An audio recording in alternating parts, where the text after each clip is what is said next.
Os juniores estão saindo, por gentileza, abra sua Bíblia lá em Tiago, capítulo 3, 13 a 18. Né? Tiago 3, 13 a 18. Sabedoria que vem do alto.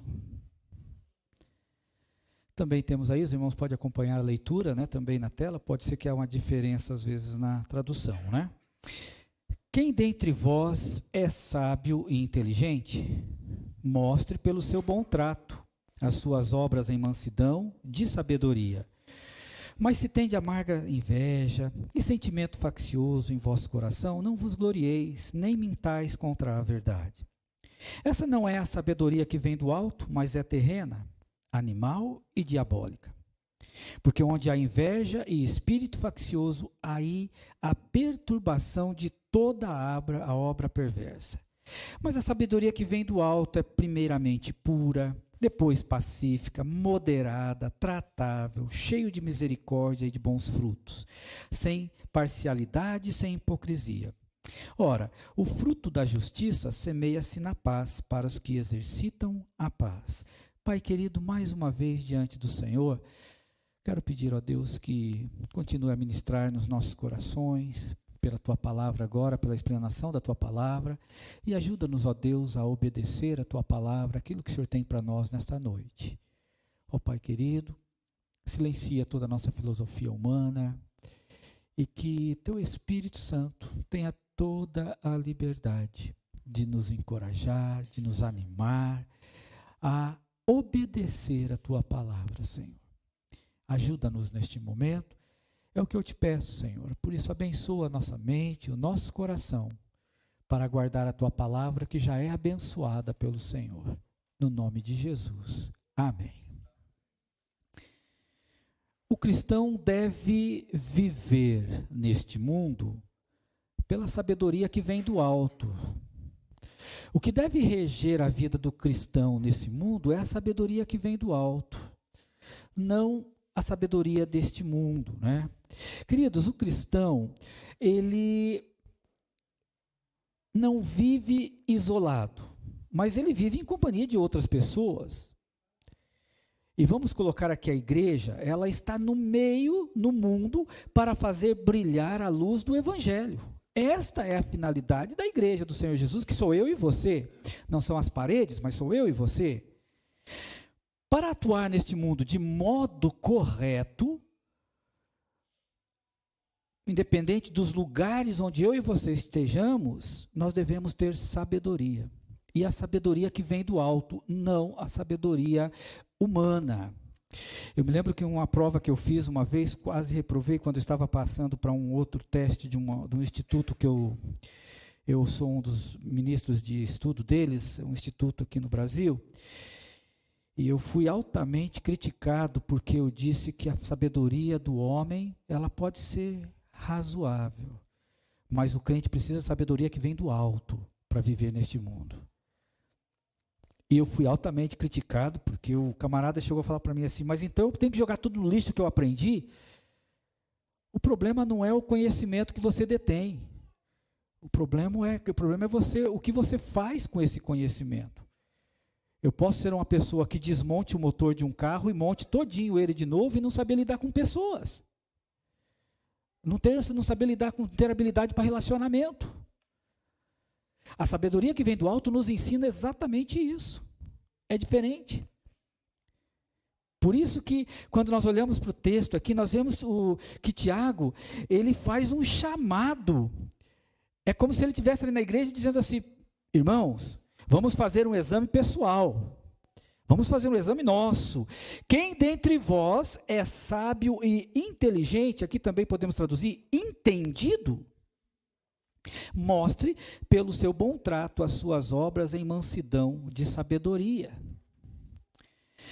Quando a gente fala em sabedoria, nós estamos falando de tantas coisas, porque os conceitos que nós temos aqui, eles diferem muito do que a Bíblia ensina como a sabedoria que vem do alto, ela tem conotações, ela é diferente do que a gente escuta por aí. Quando nós falamos de sabedoria, vem uma pergunta, né? O que é sabedoria? Queridos, há muitos conceitos, há muitos significados, há muitas pessoas super dotadas para isso. Mas eu quero dizer para vocês com muita simplicidade que é o seguinte: primeira coisa, sabedoria é o uso correto do conhecimento. Uma pessoa pode ser culta e tola ao mesmo tempo. Ela pode ter tanto conhecimento e não saber lidar com pessoas. E viver isolada no mundo. Já ouviram aquela frase assim, ó, se você quer uma coisa bem feita, faça você mesmo? Gente, isso não está na Bíblia. Tem pessoas que às vezes não conseguem trabalhar em equipe porque ele gosta de fazer sozinho. Ele não consegue assimilar erros de outras pessoas. Isso está errado. A gente precisa conviver. A sabedoria é ter uma visão correta das situações para a gente poder tirar as conclusões corretas das questões. Sabedoria também, eu posso dizer aos irmãos, sem problema nenhum, o apóstolo Paulo cita isso em Coríntios, né? Sabedoria também é olhar para a vida com os olhos de Deus. Para isso eu preciso ter o Espírito Santo dentro de mim. Então não tem como, nós estamos falando aqui, conforme nós temos lá em 2 Coríntios, do homem natural e do homem espiritual. O natural é aquele que ainda não entregou sua vida para Jesus, porém ele não tem o Espírito Santo dentro dele, então ele não vai entender as coisas de Deus. Mas o espiritual é aquele que entregou sua vida para Jesus, é o novo nascido, é uma nova criatura, e ele foi selado com o Espírito Santo dentro dele. Por isso, ele pode ele discernir as coisas com os olhos de Jesus, porque ele tem isso. Nós já falamos isso aí, a questão de, eu acho que umas 5 ou 6 pregações atrás. E uma pessoa entendida, né, que é o que ele coloca aqui, como eu coloquei inteligência, pode ser também a palavra inteligente ou entendida, ela não mostra no que ela fala do que ela sabe, é no seu dia a dia, o seu jeito de lidar com as coisas. É ali que se demonstra a sabedoria. Há pessoas que conseguem dar palestras e falar tantas coisas boas, mas ela mesma não vive aquilo, e talvez nem acredita naquilo. E talvez nunca pôs em prática aquilo que ensina. Então não é isso a sabedoria.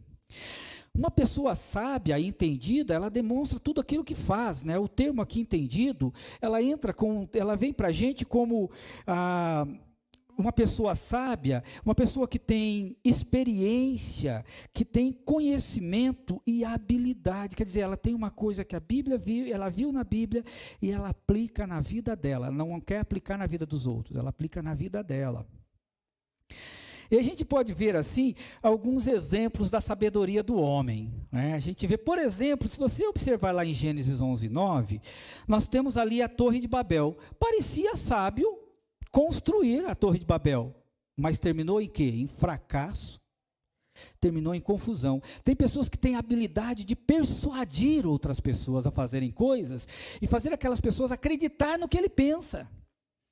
Mas não quer dizer que está certo. O que está certo é a Bíblia. Se a gente olha para Gênesis 12, 10 a 20, você vai ver o seguinte: houve uma época de muita fome, e pareceu ser sábio da parte de Abraão descer ao Egito em tempo de fome em Canaã. Mas os resultados provaram o contrário. Ele acaba mentindo, aquela coisa toda. Então, acontece isso. Quando a gente vai para Mateus, no capítulo 14, de 15 e 16, vemos um outro exemplo de sabedoria humana. Ali no Sermão do Monte. Jesus estava ali, aquele povo todo ali, com fome. Pareceu bem aos discípulos, poderia ser sábio, na cabeça deles eles entendiam que seria o certo a fazer. E o que eles fazem? Ele pede para Jesus despedir a multidão do deserto. Mas só que o plano de Cristo era alimentar o povo por meio dele. E aí eu quero ainda citar mais um exemplo também, que eu gosto muito das viagens de Paulo. E Paulo, se tivesse alguém que poderia ser com traumas emocionais terríveis, Paulo, parece que aconteceu tudo na vida de Paulo, né? Mas a gente observa em Atos 27, de 9 a 11, que quando ele preso, a caminho de Roma, ele percebe que o tempo não estava bom. E ele diz: gente, vamos deixar, não vamos viajar hoje não, porque a viagem vai ser complicada para a gente, vai dar errado. Como diz por aí, vai dar ruim. Mas nós vemos que os especialistas das viagens marítimas ali, parecia ser sábio para eles continuar a viagem para Roma e não ouvir os conselhos de Paulo. E o que aconteceu? Houve um naufrágio. Então, muitas vezes é comum nós cairmos na tentação de acreditar demais na sabedoria do homem e a gente colher resultados amargos. Portanto, queridos, a sabedoria é muito mais do que apenas conhecimento. A questão aqui não é deter conhecimento. Há pessoas que têm conhecimento e não são necessariamente sábias. É possível? É. A Bíblia mostra aqui, os exemplos que nós temos aqui, ali de Abraão, dos discípulos, dos marinheiros que estavam levando Paulo. A afirmação que nós olhamos aqui no texto é que uma demonstração de sabedoria é a maneira de tratar pessoas, é a habilidade de lidar com pessoas. A palavra mansidão aqui no grego, ela traz a palavra, ela vem na tradução também, nós podemos colocar junto, humildade. Humildade é uma pessoa submissa, mas não ingênua, não ignorante. Então, como uma pessoa sábia, demonstração das boas obras. É a sua conduta diária que demonstra a sua sabedoria. A afirmação que a gente vê é que os gestos falam mais alto do que as palavras. A sabedoria acompanhada com humildade, amabilidade, demonstrada cotidianamente, ou seja, é um estilo de vida que a gente precisa adotar, pedir para Jesus nos ajudar. Gente, quando eu estava preparando essa mensagem aqui, passou tantos flashes da minha vida de muitas vezes que eu não fui sábio. Tantas vezes que eu falei, gente do céu, Jesus amado. Era uma preparação de mensagem, cada linha era um pedido de confissão de pecado. Porque muitas vezes eu tratei mesmo assim, às vezes eu mirava com algumas coisas, saía do jeito que eu queria, mas não saía com amabilidade. A gente também não pode ser hipócrita, querendo representar alguma coisa, temos que ser realistas. Quando nós falamos que o cristão deve viver neste mundo pela sabedoria que vem do alto, primeira coisa, queridos, vamos entender o que é uma sabedoria que nós não devemos viver por ela. Então nós não devemos viver pela sabedoria terrena. Olha como que é essa sabedoria terrena. Mas se tendes amarga inveja e sentimento faccioso em vosso coração, não vos glorieis, nem mintais contra a verdade. Queridos, a sabedoria do homem, do homem natural, uma pessoa sem Jesus, ela é muito racional. Então a sabedoria, ela vem da razão. Mas o homem espiritual, a sabedoria vem da revelação da palavra dele. A sabedoria do homem, ela desemboca em fracasso, e a sabedoria de Deus, ela dura para sempre, ela é eterna. A sabedoria do homem é racional e automaticamente ela se opõe muito. Nós tivemos aí, na época do iluminismo, como a coisa foi complicada para a vida cristã. E ainda a gente tem reflexos de algumas ideias, né? Como eu falei hoje no início do culto, às vezes tem pessoas que tenta pregar, tem uma visão tão distorcida de quem é Deus, que na cabeça dele é só no templo que Deus atua. E o crente não deve viver a vida cristã lá fora, é no trabalho, é num joguinho de futebol, seja lá onde for. Essa é a ideia que se traz. A sabedoria terrena, porque ela sempre busca aquilo que já está no meio do seu bojo. Então, por exemplo, a gente escuta tantas coisas. Eu me lembro quando eu era supervisor de vendas, às vezes tinha uns vendedores, eu estava fazendo seleção. Gente, a gente escutava cada coisa. Porque eu sou bom nisso, ele acreditou no que ensinaram para ele nos cursos de vendas, de que ele tinha que mostrar, tinha que se impor, ele tinha que mostrar que sabia. Teve uma que tentou se mostrar tão espiritual, porque ela sabia que eu era pastor, que ela chegou ao ponto de dizer assim para mim: pastor, o senhor vai ter uma vendedora excelente. Eu falei, por quê? Porque eu sou uma mulher de 24 horas de oração. Eu falei, bom, então eu não vou ter vendedora, eu vou ter uma mulher para interceder 24 horas, então. É diferente. Então, sabe, tem umas coisas que as pessoas, elas tentam prevalecer, onde parece que a sabedoria do mundo faz com que as pessoas tenham que estar no primeiro lugar, ela tem que ter os aplausos. Ela não importa se o objetivo dela é subir por cima de pessoas, ela vai fazer. Eu conheci um jovem que ele foi demitido porque ele não quis mentir numa audiência. A empresa pediu isso para ele e ele não quis mentir. E uma outra pessoa que já tinha uma estrada, o dobro de idade deste jovem, que era só de caminhada com Jesus, foi lá e mentiu no lugar do rapaz. Para não perder o emprego, como se Deus não tivesse poder para dar um outro emprego para ele. Então ele precisava mentir.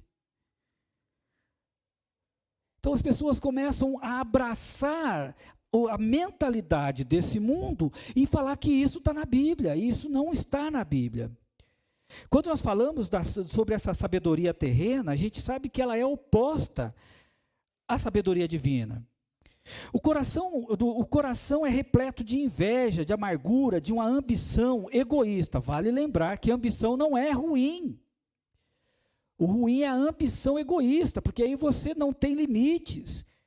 Isso são frutos da natureza caída, que nós vemos lá em Gálatas 5, 20 e 21. Estes frutos, eles vão sempre produzir discórdia. Esses frutos sempre vão produzir desarmonia. A inveja, ela desemboca na cobiça, citada nos 10 mandamentos lá de Êxodo 20, 17. Não cobiçarás a casa do teu próximo, não cobiçarás a mulher do teu próximo, e assim nós temos o texto. A ambição egoísta, ela vai contra o ensino em Tiago 2,8, que diz, amarás a teu próximo como a ti mesmo. A orientação do Tiago aqui é o seguinte: olha, essa sabedoria, não se glorie nessa sabedoria. Tem pessoas que elas fazem o que fazem e ainda dizem, eu sou o cara, eu sou o tal, eu consegui. E não é verdade. Mas isso é o sentimento que está nesse coração. Então, acabam mentindo, é uma negação da verdade, por isso ele coloca aqui. O que acontece é que pessoas cheias de inveja, esse é o problema que eu vejo que é o mais grave ainda em tudo isso. Ela expressa seus sentimentos para qualquer pessoa que a escute. Qualquer pessoa que lhe der ouvido, ela fala. Ela critica, ela acusa, ela fala um monte de coisa, ela fala com muita alegria e prazer, mal sabe ela o mau testemunho que ela está dando. O contrário do que ela diz crer. E ela está tão cega nisso. E, gente, agora aqui, existem crentes que são invejosos. Jesus, é verdade, gente. É uma triste realidade dessa vida. Mas nada que Jesus não conserte, né? Jesus conserta tudo. Elas, por ser essas pessoas, muitas vezes com amargura, com inveja assim, amargurada, elas são tão egoístas que elas não percebem o mau testemunho que estão dando. E o pior é que expressam seus sentimentos, ela acredita naquele sentimento, ela acredita que ela é vítima de tudo aquilo, e ela não é, ela está sendo enganada por Satanás. E causa estrago onde quer que ande. Quando olhamos o versículo 15, essa não é a sabedoria que vem do alto, mas terrena, animal e diabólica, ou seja, é uma sabedoria que ela é desenfreada. E isso estraga, ela não é autêntica, ela avança. A gente vê muitas pessoas que se dão bem na vida financeiramente, mas o salmista sempre fala, Jó ainda falou, né? Jó no seu momento de sofrimento ele fala, eu não entendo, as pessoas que não temem a Deus, que enganam todo mundo, sempre estão bem. Olha eu no estado que eu estou. O salmista fala a mesma coisa, os ímpios prosperam de maneiras ilícitas. Aí, uma coisa que a gente não pode medir palavras, queridos, é que essa sabedoria animal, ela é diabólica, ela é demoníaca, ela causa caos onde quer que ela entre. Ela causa caos num corpo de equipe. Agora eu vou falar umas coisas, fica meio estranho, né, assim, mas eu tenho aqui mais um pastor comigo, sabe disso. Causa caos até quando a coisa está funcionando direitinho, num colegiado de pastores, é ou não é verdade? Gente, é sério isso que eu estou falando, porque o inimigo, ele é astuto, ele usa crente para tirar o sossego do outro crente. Gente, isso não é brincadeira. E isso é muito sério. Então, ela não é espiritual, ela é do diabo, literalmente. E ela trabalha em cima da mentira. Essa inveja amargurada, ela trabalha em cima da mentira. E aí nós temos um problema maior. O que diz João 8,44? Quem que é o pai da mentira? O diabo. Então, tem muito crente que mente descaradamente e ainda acha que é espiritual. Está debaixo do que é muito sério isso, sabe? Então, tem pessoas que mentem para conseguir um emprego. Não há necessidade disso. Se crê em Deus, é Deus que vai fazer isso, não é você. Tem pessoas que mentem para ganhar um seguro disso, um seguro daquilo.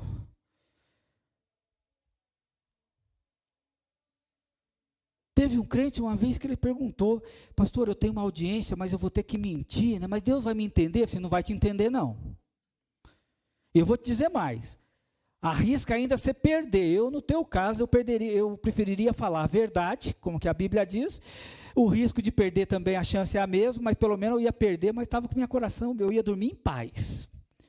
Agora, você mentir e ainda perder, é pior ainda. Então tem muitos crentes que estão querendo fazer joguinhos com Deus e distorcendo a palavra de Deus e querendo colocar que é verdade. Não é verdade. É faccioso. Traz tragédia, traz caos. Queridos, a situação que Tiago está dizendo é a seguinte. Primeiro, o diabo profere mentira. Isso é ruim? É. O diabo usa o mundo para colocá-la em prática, é pior? É. Mas quando os membros, os crentes, o cristão, torna-se instrumento do diabo para propagar a sabedoria diabólica, é pior de todas as situações. E tem cristãos falando, eu nunca me esqueço, aquilo para mim era novo, eu tinha recém-chegado em Curitiba, quando eu disse que um camarada chegou para mim e falou assim, eu vou num culto hoje e tal. Eu falei, rapaz, que legal. Não, lá a igreja é um barato, cara, lá é coisa boa. Eu falei, por quê? Não, lá é o seguinte, o pastor disse que para a gente não errar no casamento, a gente tem que fazer o test drive. Olha que coisa do diabo, gente. É muito sério isso. É muito sério, é a mesma coisa que você falar para a pessoa, minta que vai dar certo. Queridos, uma pessoa desprovida de intimidade com Deus, ela nunca vai falar, ela sempre vai apelar para um jeitinho. Ela sempre vai apelar para a mentira. E ela sempre vai se dar mal, porque o diabo dá aquele sabor de mel na língua, mas quando cai no estômago, é uma pedra. Então a gente precisa compreender isso. Essa situação ela é muito ruim. Há muitos crentes que dão conselhos diabólicos. Olha, gente, isso é sério. Não estou falando que a pessoa perdeu a salvação, não, tá? E nem quero entrar nesse mérito, porque isso não é problema meu. A pessoa, ela é individual e responsável pelos seus atos. Mas há muitos crentes dando conselhos contra a palavra de Deus, conselhos diabólicos. Conselhos que ferem os valores bíblicos. Ele não só está sendo usado pelo diabo, como também está desencaminhando pessoas com uma intimidade fraca com Deus, saindo da luz para as trevas. Isso é destrutivo. E olha, tem gente por aí. Não, faz isso assim, para não te dar essas consequências, que é uma consequência séria, você tem que fazer desse jeito. Aí a pessoa na sua ingenuidade, mas isso não é mentira? Não, isso é uma mentirinha sem importância, nem vai pesar lá no céu. Meus queridos, há muitos crentes querendo achar que pode fazer a viravolta com a palavra de Deus e está tudo certo. Não está, isso é desgraça. E depois tem uma, a gente vai acertar isso é com Deus, não é com as pessoas. A gente observa que a definição de inveja é o desgostar-se com ressentimento, com ódio, por exemplo, da bênção que a outra pessoa ganhou. A pessoa às vezes está alegre e você já faz aquele desdém de inveja. Isso é inveja amargurada. A inveja destrói a confiança mútua, ela desintegra a unidade, e ela é de uma forma assim destrutiva. Ela causa uma anarquia, uma confusão. A ambição, que o texto está dizendo, ela é boa, visa promover o bem-estar dos outros, mas a ambição egoísta não, ela quer estar no primeiro lugar, ela tem que estar no pódio, é só ela que funciona. Então a gente precisa tomar cuidado, por isso podemos dizer que a sabedoria deste mundo é uma sabedoria falsa. A pessoa com inveja, ela se alegra com o fracasso dos outros, com a tristeza dos outros, ela se alegra. Isso não vem de Deus não, como diz por aí, né? Isso não é coisa de Deus não. Claro que não, é do chifrudinho mesmo. Mas tem muitos crentes que se alegram e dizem, bem feito, ele merecia. Que isso, gente? Quem merece ficar com a perna quebrada, ficar com a perna cortada? Quem merece isso? Ou quem merece, seja lá qual foi a desgraça que aquela pessoa passou? Qual foi o fracasso daquilo? A vida cristã ela é tão interessante que por mais que você orienta o certo e a pessoa faz o errado, quando ela se dá errada, aí você vai lá e ajuda a catar os cacos. Essa é a vida cristã, é o amor ao próximo. Mas aquele que diz, não, eu avisei, agora é problema dele, isso está errado. Esse é um sentimento que não está na Bíblia. Outra coisa também, então depois que a gente fala um pouquinho sobre isso, que a gente não deve ver, aí nós temos a sabedoria que vem do alto. Por que sabedoria que vem do alto? Se você observar na sua Bíblia, aí, em Tiago 1,5, o Tiago está dizendo o seguinte, olha, você não tem sabedoria? Não, então peça a Deus. Então a primeira coisa é que a sabedoria que vem do alto é fruto de oração. Se você observar um pouquinho mais em Tiago 1,17, é dom de Deus. Se você ler lá em 1 Coríntios 1,20, é a sabedoria de Cristo, ela é a nossa sabedoria, diz o texto. E Colossenses 2,3 vai nos lembrar que é em Jesus que nós temos toda a sabedoria que vem do alto. Como é bom. Às vezes a gente troca a sabedoria, os ensinos de Jesus pelos pensamentos dos super filósofos aí. Eu não estou criticando filosofia, só estou querendo dizer que a filosofia nunca ela vai ser algo além da palavra de Deus. Porque para mim, pelo que eu realmente creio na palavra de Deus, até o melhor pensador deste século, neste dia de hoje, ainda deveria se dobrar, se ajoelhar na sabedoria divina. Essa que é a verdade. Há muitos pensamentos humanos que têm entrado na cabeça dos crentes, porque às vezes está dando certo. Mas, gente, o que está errado vai dando certo, mas vai dar errado depois. Isso é tão interessante que eu me lembro que em 1984, lá na minha cidade, eu trabalhava numa concessionária, e um amigo do meu pai comprou um carro zero, um Fusca. Aquilo era carrão, gente, carro de executivo lá na minha terra. E esse carro tinha um problema, ele tinha uma falha. Os mecânicos desmontaram aquele motor, montaram de novo e a falha continuava. Eles pegaram aquele motor, mandaram para a fábrica, ficou um mês, eles não sei o que eles fizeram com aquele carro lá. Voltou o motor, a falha continuava. Até chegamos à conclusão, a nossa decisão na concessionária era o seguinte, carro que vem com defeito de fábrica não tem conserto, era o que a gente pensou. Enfim, um amigo do meu pai ganhou um outro carro, porque ninguém achava a falha daquele motor. Parecia tudo bonito, mas a falha sempre continuava. Uma pessoa que usa mentira, uma pessoa que usa a sabedoria deste mundo para fazer as coisas, vai dar errado sim, não adianta, não tem como maquiar isso, vai chegar no erro, em algum momento vai ter as consequências, porque aquele que semeia na carne, colherá na carne. Então isso é real. Aí a gente observa que a sabedoria que vem do alto, ela é prática, gente. Ela não é teoria, aquela coisa romântica, poética, bonita, não. Ela é evidenciada na vida do cristão. A verdadeira sabedoria que vem do alto, de Jesus Cristo, ela tem suas características. A sabedoria se torna evidente no crente quando ela toma decisões. Então, irmãos, espera aí, vamos alinhar uma coisa aqui. Não quer dizer que todos os dias você está, olá, tudo bem, glória a Deus, aleluia. Vai ter momentos que você vai perder a paciência. Nós somos pessoas. Vai ter momentos que você vai errar, mas também naquele momento o Espírito Santo vai dar aquela cutucada na tua costela e rapaz, e você vai consertar aquilo na hora, porque se você não consertar, aí você está sendo desobediente e rebelde à voz do Espírito Santo de Deus. É uma realidade, né?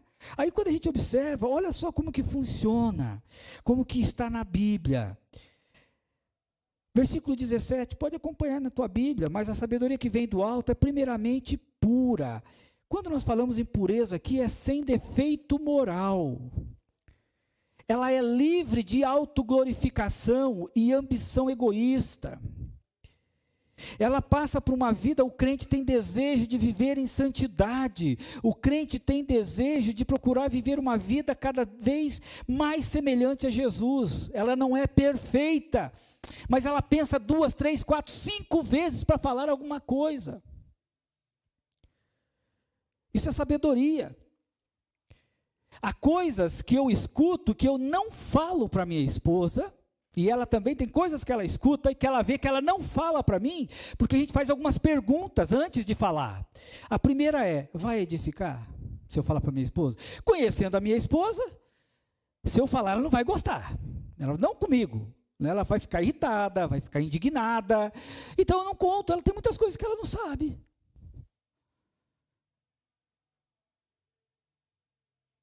Por quê? Porque antes de falar para ela, eu vou ver se vale a pena. Será que vale a pena eu contar para ela uma coisa que não vai trazer bênção nenhuma? É que nem aquelas brigas de casais. Você vai numa festa, no aniversário de parente lá, seja lá de quem for, daí está lá um casal, está você com a tua esposa, está lá aquele casal. De repente, a gente vê aquele casal dando aquelas entreveirinhos que quase não acontece, né? Mas aconteceu ali. Aí, de repente, a minha esposa começa a defender a moça. Não, mas ela está certa, ele que errou. Aí eu já digo, não, amor, olha como ele foi duro com ela, ele foi grosso com ela. Sabe o que vai acontecer? Aqueles dois lá se acertam e a gente vai até as 2 da manhã brigando por um assunto que não é nosso. Discutindo por uma coisa que não nos interessa. É como o Salomão diz, pegar o cachorro pela orelha, que besteira. Então a gente precisa pensar nisso. Quando nós falamos de sabedoria, então a gente pensa o que vai falar, a gente não fala, porque a gente vai dar conta diante de Deus, de cada palavra ociosa que nós proferirmos. Cada palavra, misericórdia, eu estou me cuidando com isso, mas eu ainda acho que o meu débito ainda está meio pesado. Mas é uma realidade, gente, que às vezes a gente passa para, não, Deus me compreende. Deus não é complacente com o pecado. Nunca será. Ele é misericordioso, te dando chances e mais chances para você acordar e se arrepender diante de Deus, mas ele não é complacente, ele não passa a mão na cabeça do camarada e diz, muito bem, servo bom e fiel. O que vai acontecer é se sai daqui, cabrito, os meus servos bom e fiel vêm para cá, os cabritos vai para lá. Tem isso, nós lemos já no texto lá. O que a gente precisa entender é que, quando nós falamos disso, que nós olhamos para o texto, depois dessa questão pura, ela é pacífica. Meus queridos, o crente ele não tem vontade de colocar mais gasolina na fogueira. Apesar que ontem usaram, né, Lima? Na fogueira foi gasolina, né? Gente, não tem como. A gente precisa pensar no que você vai falar. Você pode destruir uma pessoa com uma palavra errada. Você pode, num momento ruim, você pode machucar uma pessoa profundamente. Ou você pode, às vezes, ser um instrumento de jogar. Lembra que eu tenho falado muito aqui sobre os dardos inflamados de Satanás, né? Muitas vezes o próprio crente fala lá, mas você viu que aquela pessoa falou de você? Qual é o fruto de tudo isso? Aí a pessoa, de repente, engloba aquilo na cabeça, já perde a alegria, já fica irritado, já fica nervoso, já começa a olhar mal para aquela pessoa, e já começa a pedir uma orientação, faz uma oração espiritual. Deus, leva logo aquele entreolho, né? A gente tem que tomar cuidado. As orações, a vida cristã, ela é prática, gente. Ela não é ela é bonita na teoria, mas é na prática que a gente faz a diferença. Então, ser pacífico é você, no momento que o negócio está pegando fogo, é tentar acalmar a coisa. Nós fomos chamados para sermos pacificadores. Nós fomos chamados para isso. Nós não fomos chamados para ser partidários. Não fomos. Então, quando vamos falar alguma coisa, a gente precisa pensar bem, para que a gente não fale. A gente precisa repensar algumas coisas. Mas quando fala, pastor, peça perdão logo. Não deixe passar para amanhã, não. Confessa já, Deus, eu falei uma besteira que não tinha nada a ver. Nada a ver. Falei besteira que não devia ter falado. Me perdoe. Eu confesso, Senhor, a minha insensatez. Confessa ao Senhor logo. E segue a vida. Por isso, quando nós olhamos e quando a gente continua no texto, moderada. Nós estamos aqui falando de algo, esse moderado aqui é autocontrole. O texto usado aqui no grego, ele tem aquele sentimento, era muito usado, né? Não sei quantos já criaram cavalos, né? Ou moraram no sítio. Mas é uma coisa interessante, que aqui a ideia que se usa do grego daquela época é cavalo domesticado. Gente, o cavalo tem um poder e tanto. Mas é interessante que para você acalmar ele, sabe o que você tem que fazer? Você joga a cordinha no pescoço dele, acabou a força do cavalo. Então, moderado aqui, o domínio próprio é ter o poder sob controle, é ter sua raiva sob controle, é ter sua ira sob o controle. Isso é ser moderado, é coordenar o seu poder no que você tem. A gente observa também no texto e vai caminhando aqui dentro do texto e a gente fala sobre tratável, fala sobre bons frutos. E o que é interessante para nós aqui, queridos, ainda no versículo 17, que para mim é um ponto muito importante da parte de ser pacífico, de promover a paz. Eu e você fomos chamados para promover a paz. Nem sempre é fácil. Enquanto a sabedoria do homem, ela é competitiva, ela tem uma visão de rivalidade, tem uma rivalidade que é sadia, uma competição sadia, tudo bem, mas tem aquela pessoa que ela não está nem aí se ela tinha que bolar um esquema de quebrar a perna do camarada para ele ganhar lá na maratona. É isso que eu estou falando. Estou falando de algo sério, de algo muito diferente. O cristão, ele tem o propósito de promover a paz. Ele não é complacente. Porque o complacente é aquele que agrada a pessoa, para passar para ele. Você não quer desagradar a pessoa, mas você não fala que ele está errado. Você passa a mão na cabeça. Isso é ser complacente. Não. Ah, mas pastor, se eu falar para ele vai ficar de mal comigo. Ora, se ele te perguntou, seja amável, mas fale a verdade. Agora, se ele não perguntou, também não vai dar opinião para a vida dos outros, sem que ninguém te pedir. Não vai cair nessa não, que é pior ainda. Se meter na vida dos outros, né? O possuidor da sabedoria divina, ele promove paz. Isaías 32:17, o efeito da justiça será paz, é a operação da justiça, repouso e segurança para sempre. Nosso Senhor Jesus, no Sermão do Monte 5:9, Mateus 5:9 diz, bem-aventurados pacificadores, porque eles serão chamados filhos de Deus. 2 Coríntios 9:10, ora, aquele que dá a semente, que o semeia o pão para comer, também multiplicará a vossa sementeira e aumentará os frutos da vossa justiça. A questão aqui é o que eu estou semeando. Hebreus 12:11 fala sobre a correção. Quando você corrige alguém em amor, com ternura, nós vemos aqui que o autor diz, e na verdade toda correção ao presente não parece ser de gozo, senão de tristeza, mas depois produz um fruto pacífico de justiça, nos exercitados por elas. Às vezes a gente não quer corrigir as pessoas, porque, o que ela vai pensar da gente? Depois você vai ver o que você criou. Vai ver o que você causou dentro do teu trabalho, do teu ambiente de equipe. A tarefa dos que promovem a paz é unir grupos que estão em conflitos e alcançar harmonia. Romanos 12, 18, já preguei sobre isso esses tempos atrás. Se for possível, quantos estiverem em vós, tende paz com todos os homens. Ou seja, você não mede esforço, gente, para promover a paz. Pastor, mas eu já falei tanto, você não tem problema. A hora que você tiver a oportunidade, fala de novo.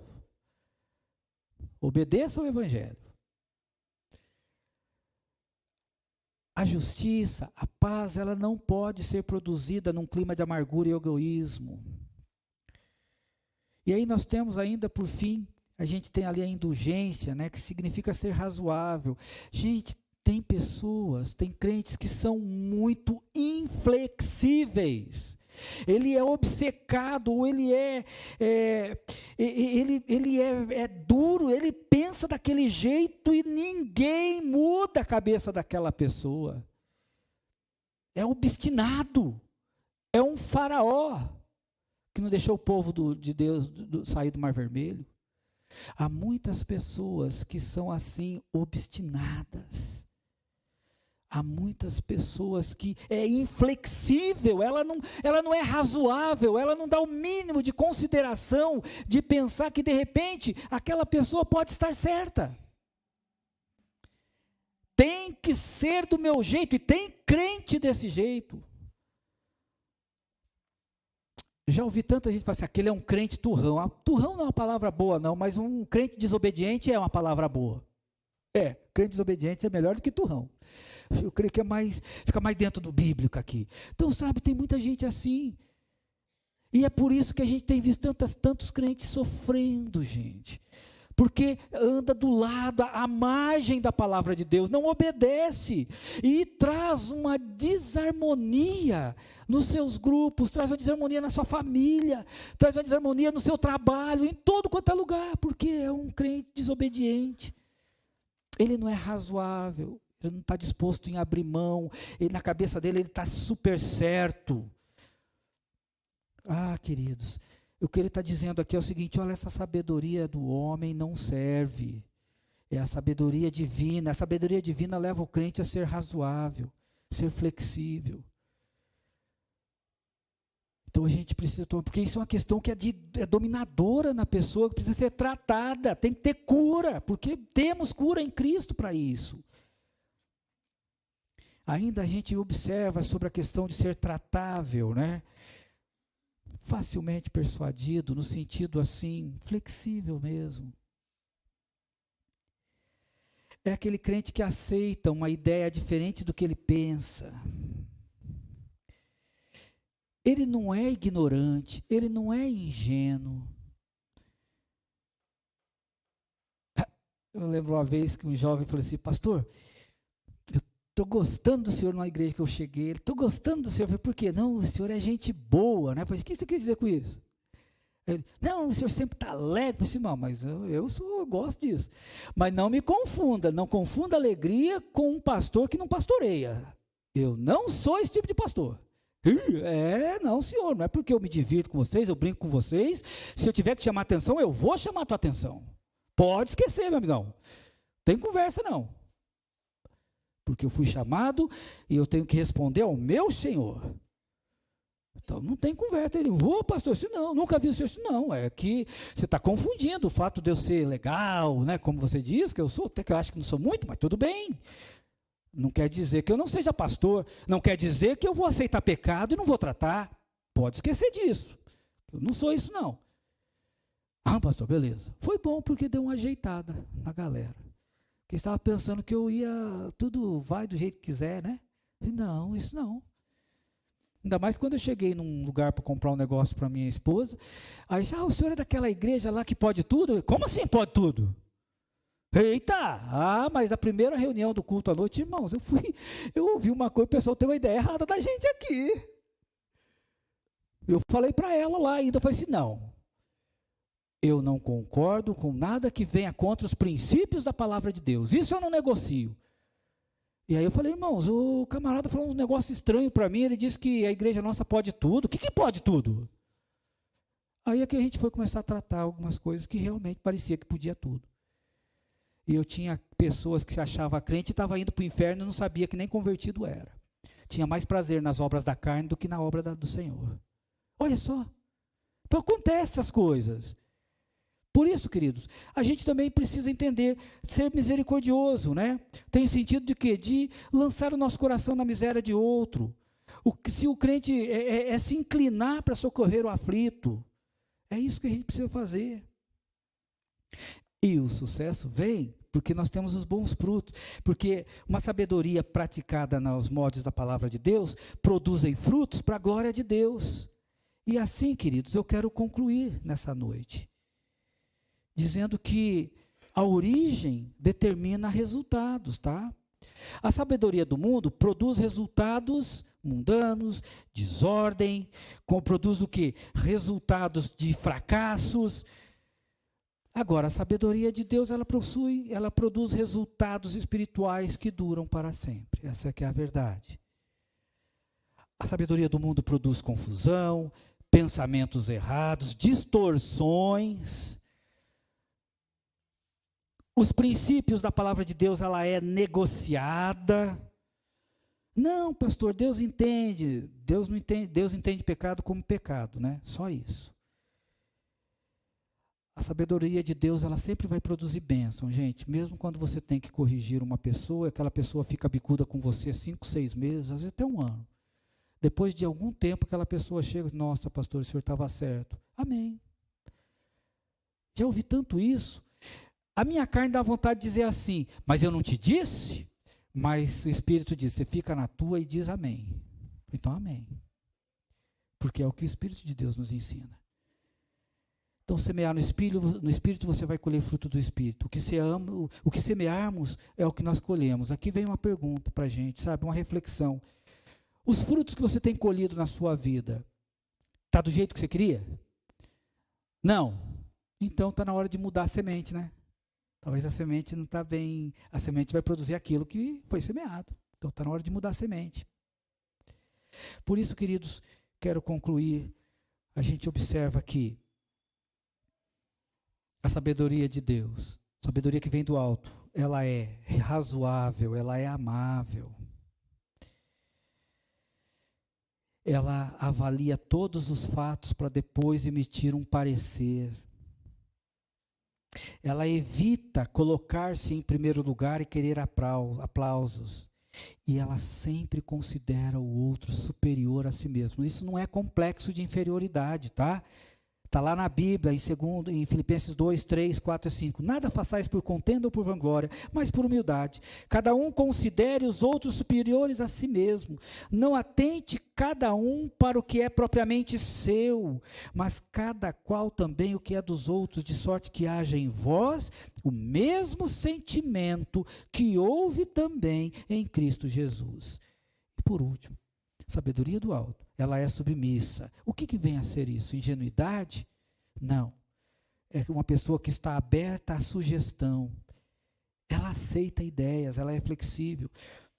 Ela sempre está pronta a ouvir as opiniões dos outros. Ela pode discordar, mas ela ouve. Ela aceita as orientações, ela aceita correções, ela aceita a disciplina.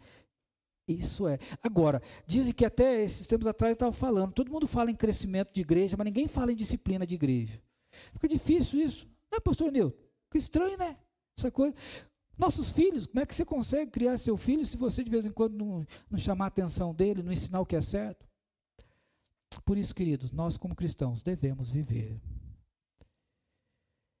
com a sabedoria que vem do alto. O autoexame que ele nos chama, volto a finalizar com aquele texto. Vós que tem sabedoria e entendimento, demonstre o seu comportamento. Até rimou, gostei disso. Mas é uma verdade. Que o Senhor nos ajude a observar isso. Vamos pedir para Jesus nos ajudar a enxergar os nossos comportamentos, nossas atitudes, para ver se o que estamos fazendo está de acordo, porque tem gente que fala tanto de sabedoria, mas não está vivendo na prática, não é razoável, não é flexível, não é amoroso, não é misericordioso. Gente, está andando na contramão do que a Bíblia está falando. Demonstrar conhecimento nem sempre quer dizer que tem sabedoria. Você pode ter um monte de conhecimento e não ter sabedoria nenhuma.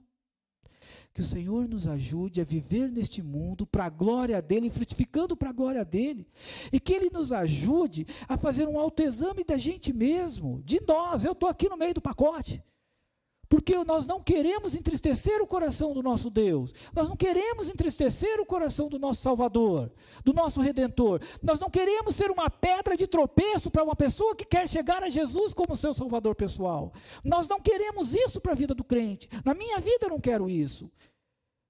Então eu preciso se avaliar, pedir, Jesus querido, me ajuda a olhar para dentro de mim, como diz o salmista no Salmo 139, olha para dentro de mim, se há algum caminho mau, alguma coisa que seja diferente do que o Senhor quer para mim, revela para mim, me ajude a me libertar disso. E aí, querido, você vai viver cada dia mais para a glória dEle. Que o Senhor nos ajude, gente, porque a vida cristã, ela é gostosa de se viver, mas não quer dizer que é um caminho muito fácil, não, é meio, muita renúncia. Ser cristão não é um chamado a fazer as nossas vontades, ser cristão é um chamado à autorrenúncia, muitas coisas que a gente gosta de fazer não agrada a Deus. Amém, queridos? Vamos nos colocar em pé? Oh, Jesus amado, muito obrigado pela Tua palavra, obrigado pela Tua orientação. E, meu Deus, me ajuda, Senhor, ajuda cada um de nós a vivermos neste mundo pela sabedoria que vem do Senhor, do nosso Cristo amado, do nosso Salvador e Redentor. Ajuda-nos nisso, livra-nos, ó Deus, de nós mesmos, com as nossas filosofias humanas que não levam a gente para lugar nenhum. Ah, Deus querido, ajuda-nos a viver mais na dependência do Teu Santo Espírito do que nas ideias da nossa natureza que é caída. Por favor, ajuda-nos nisso, Senhor. E assim, Pai, a gente vai para casa, debaixo da Tua graça e na Tua companhia, Senhor. Obrigado pelo Teu cuidado. Que o amor de Deus Pai, que a graça de Cristo Jesus e as consolações do Santo Espírito de Deus seja com cada um de nós, agora e eternamente. Amém.